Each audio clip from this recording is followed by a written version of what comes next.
الحمد لله وحده والصلاة والسلام على من لا نبی بعده اما بعد۔ دوستوں اور بھائیوں، وضو ایک ایسی عبادت اور نیکی ہے کہ جس سے صرف ثواب ہی حاصل نہیں ہوتا بلکہ اللہ تعالی وضو کی بدولت اپنے مومن کے سب گناہ معاف فرما دیتے ہیں۔ وضو کے فلسفے اور اس کی روح کو سمجھ کر مصنون طریقے کے ساتھ وضو کرنے والا شخص گناہوں سے اس طرح پاک ہو جاتا ہے گویا کہ وہ آج ہی ماں کے پیٹ سے دنیا میں آیا ہے۔ اللہ اکبر۔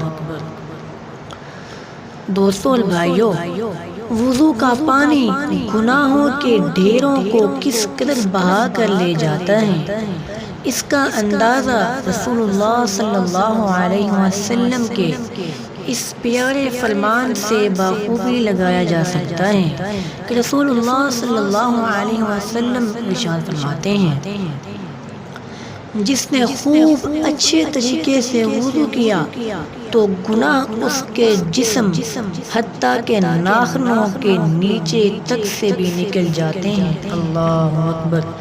ایک دوسری جگہ پر آتا ہے، وضو کے بعد وہ گناہوں سے پاک صاف ہو کر نکلتا ہے اور اس کے پہلے گناہ معاف کر دیے جاتے ہیں، اور باوضو شخص کی نماز اور اس کا مسجد کی طرف چل کر جانا نیکیوں میں مزید اضافے کا باعث بن جاتا ہے۔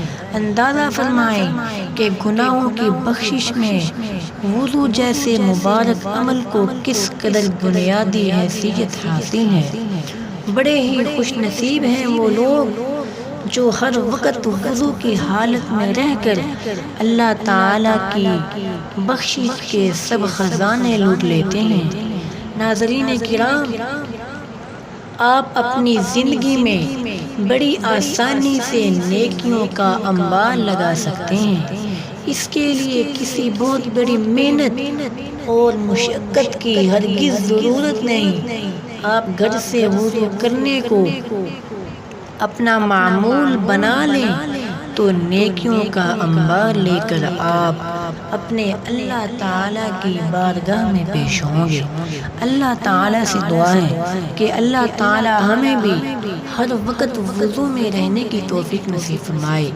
اللہ تعالیٰ ہمیں آپ صلی اللہ علیہ وسلم کی اسوہ حسنہ پہ چلائے۔ آمین۔ سبحان ربک رب العزت عما یصفون وسلام علی المرسلین والحمد للہ رب العالمین۔